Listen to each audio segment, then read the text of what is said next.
Today I'm going to explain to you how the carnivore diet has really helped me with some inflammation issues and why I think that is. See, growing up I was a baseball player, and my junior year of high school I tore this. I need Tommy John surgery. Okay? The ligament completely tore. I don't have a ligament here right now. This elbow actually used to go this way. Instead of being almost straight like this one, it would go crooked because there was nothing really holding it here together. It took years and years and years of physical therapy just to get me back to this point. And since that happened junior year of high school, which is like your most important year to play, I tried to hide this. I tried to mask it. I tried to pitch differently. So I started dropping down and using more of my shoulder. Lo and behold, a few months later, tore my rotator cuff. And like a month before that, during batting practice, I swung, I let the bat go too much, and I felt the tear go on this one. So, need Tommy John surgery and 2 torn rotator cuffs. Yay me. So needless to say, that was the end of my baseball career, because that would be like a 3-year recovery time. And no, I haven't gotten it fixed since. It's an unnecessary surgery, and when it comes to rotator cuffs, there's a 50% chance that it's not going to work. So one of these two, not going to be working. It's not worth me going under the knife. That being said, does it affect my daily life? A little bit, especially being out here on the farm. I do a lot of work with my arms. Every about 6-8 weeks, guess what? I'm going to do something that aggravates something. Whether it's pounding in T-post, that gets my elbow. Whether it's lifting a hay bale, that gets my shoulder. Whether it's reaching behind the passenger seat to the back seat of the car, yeah, something will aggravate it to where it really hurts. In the case of my shoulders, they'll actually pop out of the socket, and I'll actually have to go to like a door frame and slam them in. And if you don't know what that feels like, you don't want to.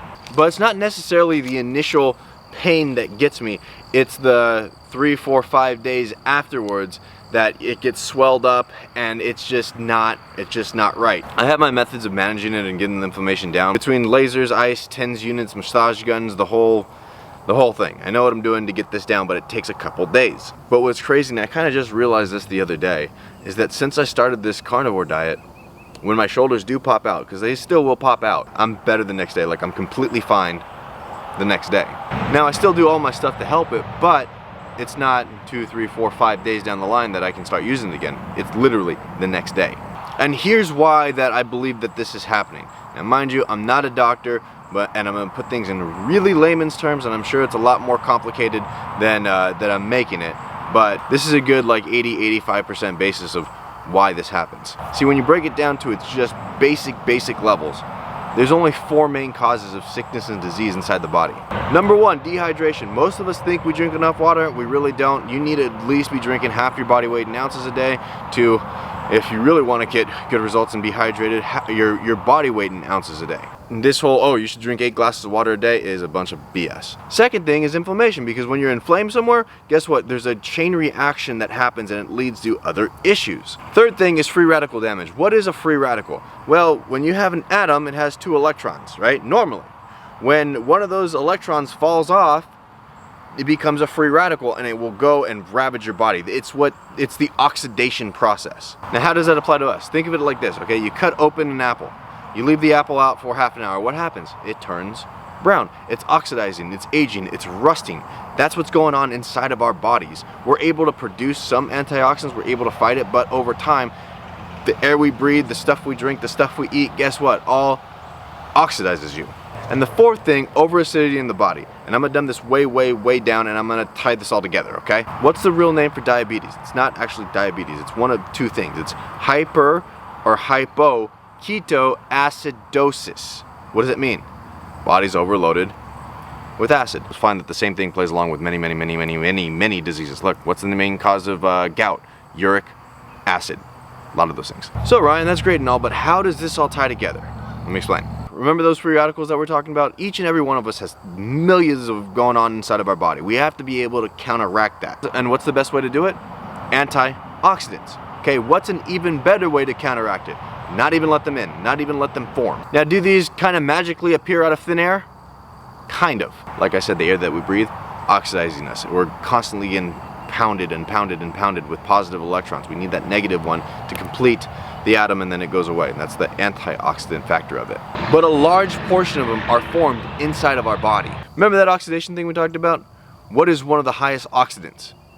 Glucose, which our body makes. And when does our body make this glucose? When we consume carbs or sugar, or when carbs get turned into sugar, then it makes glucose. And that's okay from time to time, but the way the standard American diet, the way we eat, and all the crap that we put inside of ourselves, all the sugar that we bombard ourselves with, all the carbs, all the unnecessary carbs that we bombard ourselves with, guess what? They're gonna make a lot of that. So if your body's already inflamed, or you get, your shoulder popped out and you gotta go slam back in, it's gonna cause inflammation, it's just gonna exacerbate the problem. That's why I believe a lot of people with inflammation issues are having so much success switching to the carnivore diet. And I'm gonna give you a very first-hand example about how this affected me just the other day. If you don't know this already, I live on a cattle ranch.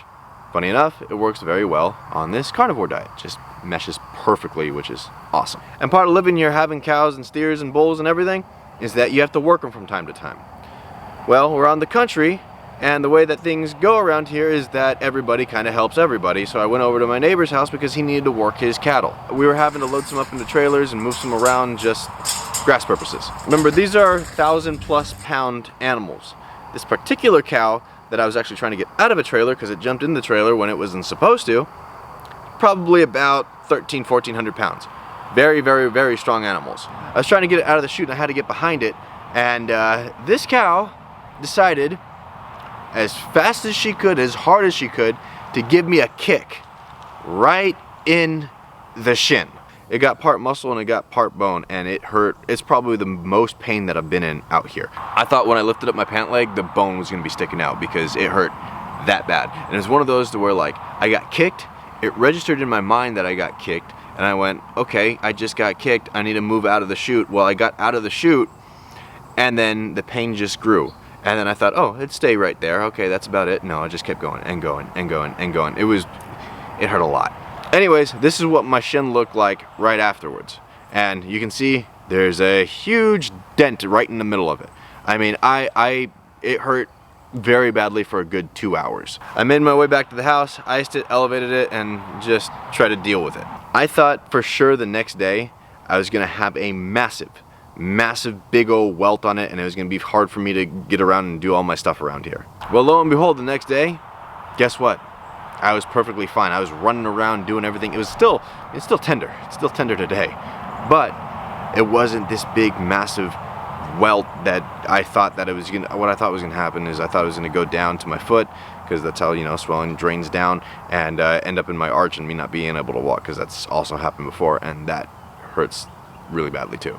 But the next day, I was fine. That happened Thursday. Friday, I was fine. Saturday morning, I was fine. Then I made a mistake. Because there's still an injury there. There's still an injury there now. Got a text from my buddy and said, hey, let's go grab a beer and go grab something to eat Saturday night, because it's Saturday night. I said, all right, let's go. I was hesitant to make Saturday my cheat day because I knew that happened. I had a feeling this was gonna happen. I go have a couple tacos, a little bit of chips, and have a beer or two. By the time I got home, it swelled up again. And it's like late at night, I'm going, are you kidding me? So I went, iced it, elevated it, and no cheat days until this is completely gone. But that just shows you that carbs, sugar, plus inflammation, not a good thing, and it's gonna make it persist longer. If I didn't do that, guess what? Wouldn't have happened. So that's why this carnivore diet really is so beneficial for people with inflammation, because you're not feeding it. You're not feeding the inflammation that you have going on inside you, because does the meat cause inflammation? No, it doesn't. Now, is the meat that's actually helping you? Probably not. It's eliminating all the other junk and crap from your diet that's doing that. But how the meat does help, that you have to replace that food with something.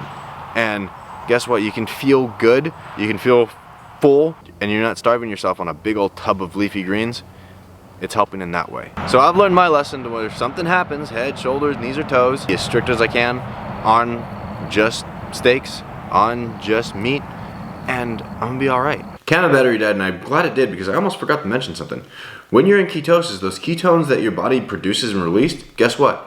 Antioxidant, means anti-inflammatory. And that's just another thing that eating this way just helps you, because it helps your body do what it does best, and that's heal itself. Does the meat do anything special for you? No, but what it does is it puts your body into a state to where it can heal itself. Now that's just my take on it. Am I right? Probably. Am I wrong? highly doubtful. But now going forward, like my main focus is to build muscle around my shoulders and around my elbow to where like, okay, I might not be able to fix it, but if I tighten and strengthen the area, then it doesn't pop out as much, it doesn't hurt as much, and I can do more with it. And the less inflamed my shoulders are, the more that I can do with it, the more that I can work it, the more that I can strengthen it, the better it's gonna get. So to keep following me on this crazy journey, hit that subscribe button down below and we'll see you on the next one, all right? See ya, bye.